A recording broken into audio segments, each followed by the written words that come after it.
Hi, welcome to 190 Page. I'm Scott. It is 5-year battle, PG Wodehouse, the years 1917 to 1921.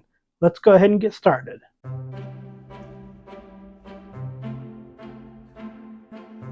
At this point in time, PG Wodehouse has started to become a little bit more prolific as a writer. I believe the last 5-year battle, there were 5 books. The one before that, there were 6, I believe. This time, 8 books. 8 books. Book number 1 is Uneasy Money, published in 1917. It is about a lord who is left money by somebody that he helped with golf. He's already rich. He's a lord. So he tries to get in touch with the man's family because, according to the will, the man didn't really leave any money for his niece and nephew. He contacts the niece and tries to give her half the money. She refuses. So he goes to see them. They are in America, so he goes to America and he goes to them and he basically, because he discovers that their opinion of him, although they do not know him, is very poor. And so he pretends to be somebody else. And also, big surprise, he fell in love with the niece. So basically, got the mistaken identity, got him trying to do what's right, him being friends with the nephew, even though he's given the nephew a different name. The nephew is the classic Wodehouse ne'er do well, who also is a bit of a drunkard, and the the girl, the niece, finds creative ways to make him stop drinking. There is an animal death. There are a few occasions of deaths, whether it be animals or people within the novel, for some Wodehouse books. In Love Among the Chickens, many chickens die, but it's kind of, off to the side, just mentioned and moved on. An actual death, and this one is a violent death. Doesn't usually happen. It doesn't impact the story at all as far as whether or not I like it, but it was interesting for me that that happened. So, of course, this is going to be number 1 for the moment. Book number 2, also published in 1917, is a short story collection, The Man with Two Left Feet and Other Stories. Wodehouse, for the most part, as with The Man Upstairs, which was the last short story collection, isn't writing about the people that he would tend to write more about in later short story collections. There are no golf stories or Blanding's Castle or Mr. Molyneux or Eucridge. There is one story, Extricating Young Gussie, which has Jeeves and Wooster in it. It mainly has Wooster in it, and Jeeves appears in it, but he's not really the Jeeves that we know. He Birdie doesn't go to him for help on anything really. So it's his first appearance, but it's not the first appearance of Jeeves as we know him. That will come a few books from now. Some of the other stories, most of them had to do with romance in some way. They're also a little bit more serious than the Wodehouse that we see in later stories. For the most part, not anything that really resonates with me. I believe the first story in the collection, Bill the Bloodhound, is about a detective who basically goes to a circus to spy on somebody, and everybody knows he's spying on somebody and placing bets on who he's spying on, and he falls in love with somebody there, but she won't get with him because she has to be with somebody who's in her profession. I have said before, generally, short story collections seldom do as well as novels for me. Also, short story collections for Wodehouse that generally don't have the humor and don't have characters that I think Wodehouse just writes better than some of these characters. So I'm going to put it at the bottom for right now. Piccadilly Jim, published in 1918. It's got Ogden Ford in it, which he appeared in the novel The Little Nugget also.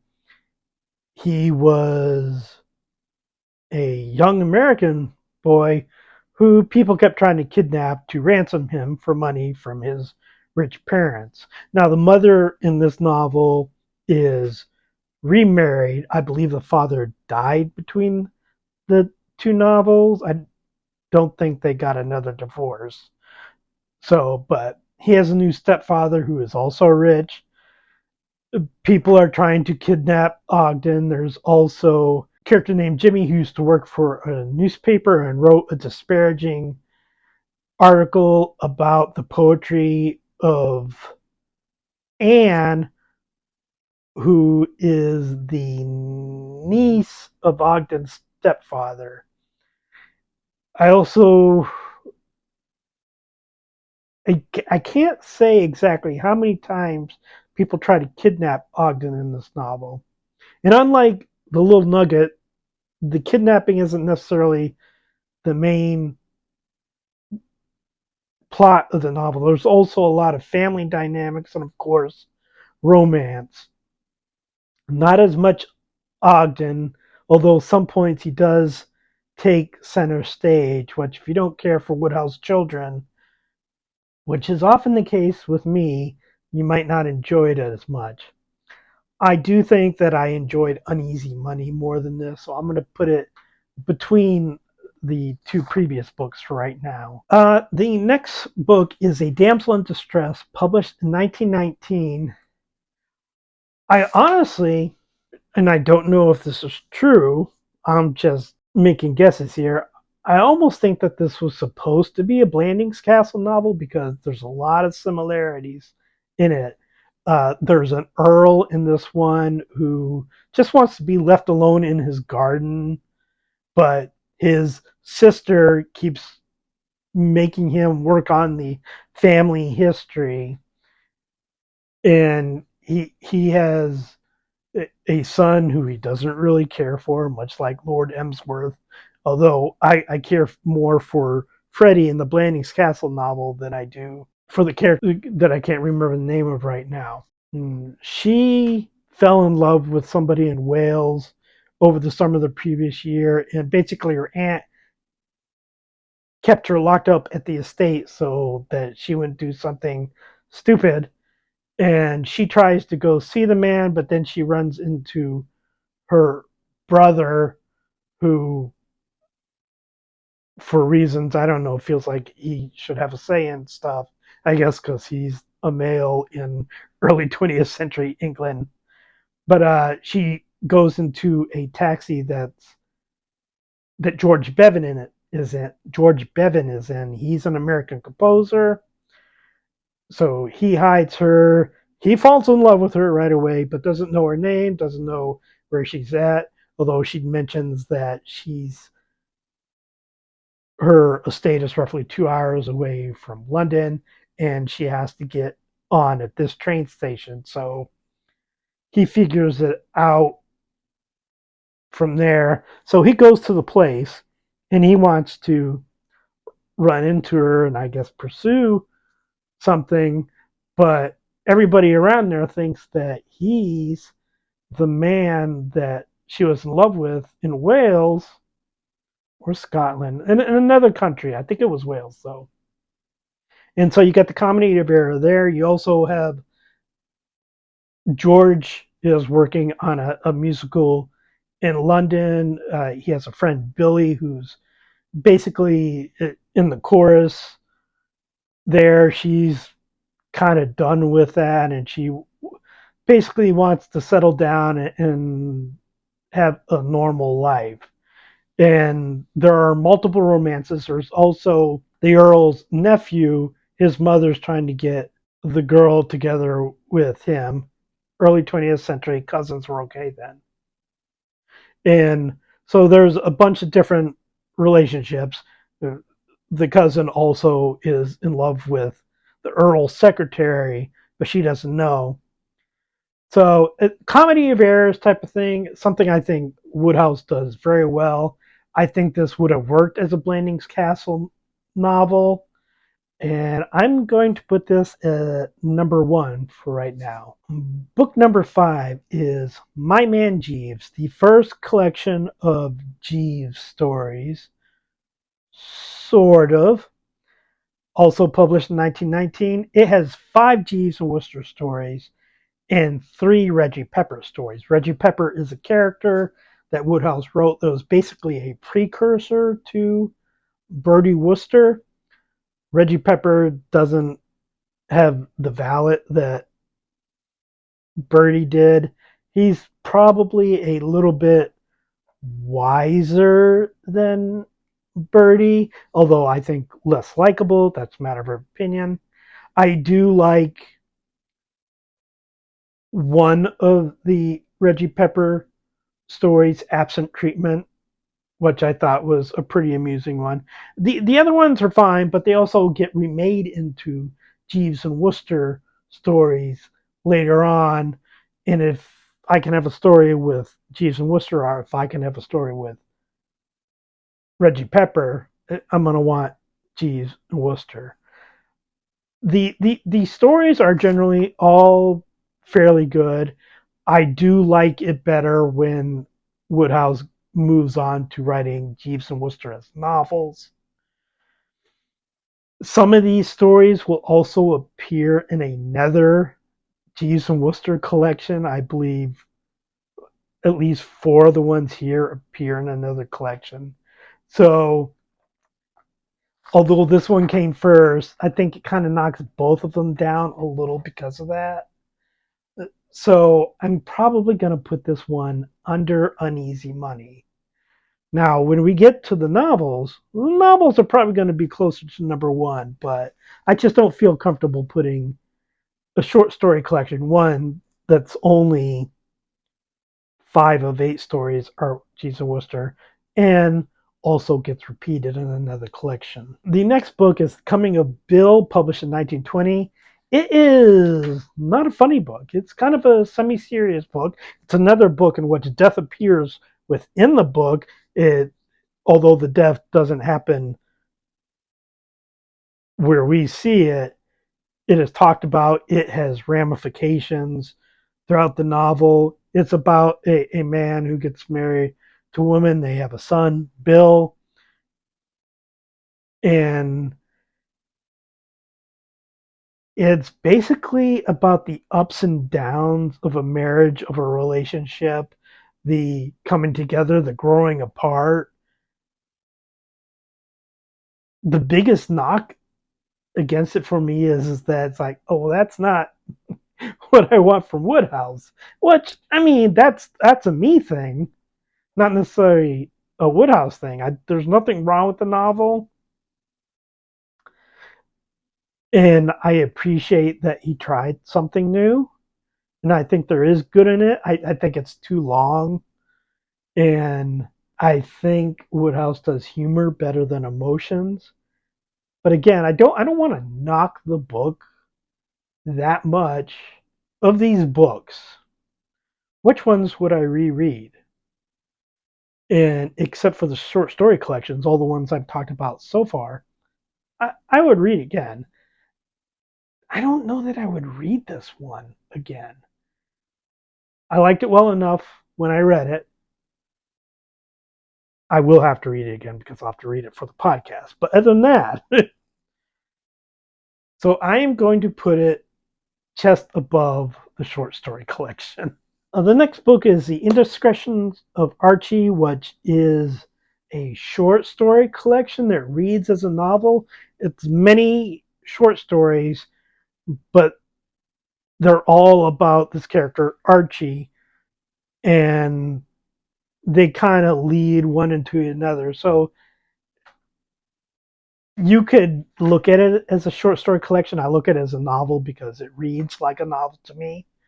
Just the individual chapters within the novel kind of have their own plot point that just builds upon what's going on within the novel. Archie is a veteran who isn't particularly smart, but he's kind. He gets married to Lucille, the daughter of a hotel owner. Hotel owner doesn't really like him, so a large portion of the novel is him trying to ingratiate himself to the hotel owner, not succeeding quite a lot.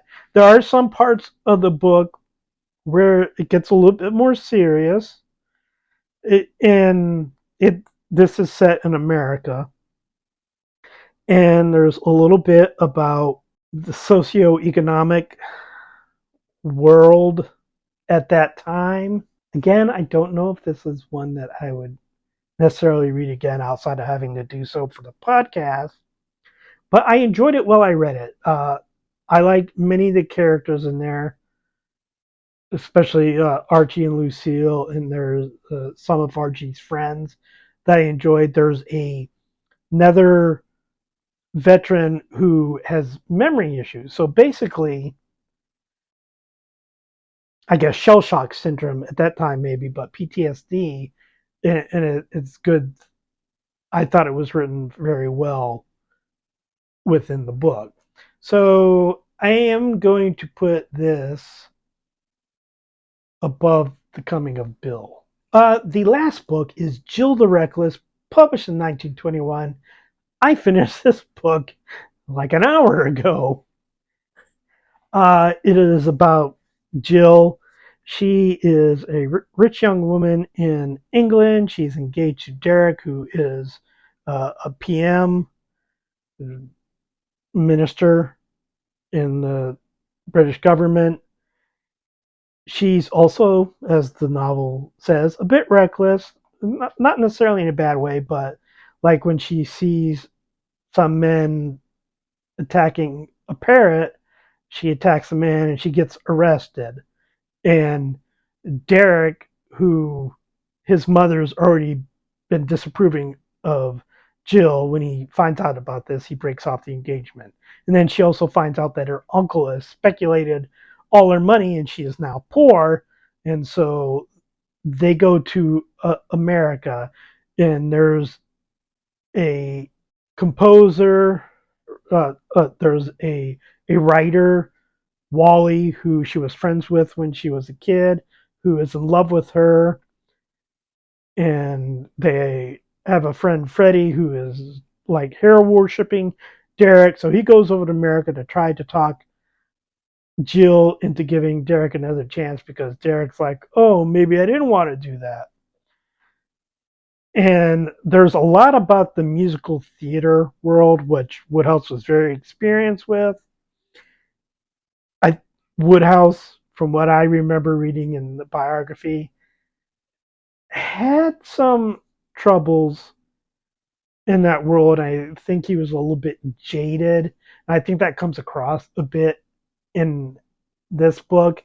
And I think Wodehouse, when he's jaded, which you will see in some of his nonfiction, especially, isn't quite as entertaining as when he's more of a comic writer. There's comedic writing in here, but it's a little bit jagged for me. I don't like the uncle character because the uncle character is the typical Wodehouse kind of user like Eucridge or uh, Uncle Fred, and he basically he speculates her money away, and I know it's her personality to just be like, okay, I'll get past that, but it just it doesn't stand out as well for me.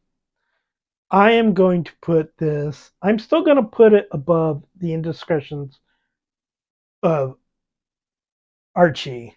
Book number 8 is The Man with Two Left Feet and Other Stories. Book number 7 is The Coming of Bill. Book number 6 is The Indiscretions of Archie. Book number 5 is Jill the Reckless. Book number 4 is Piccadilly Jim. Book number 3 is My Man Jeeves. Book number 2 is Uneasy Money. And the number one book for the years 1917 through 1921 is A Damsel in Distress. Please like and subscribe, leave a comment, and I'll talk to you next time.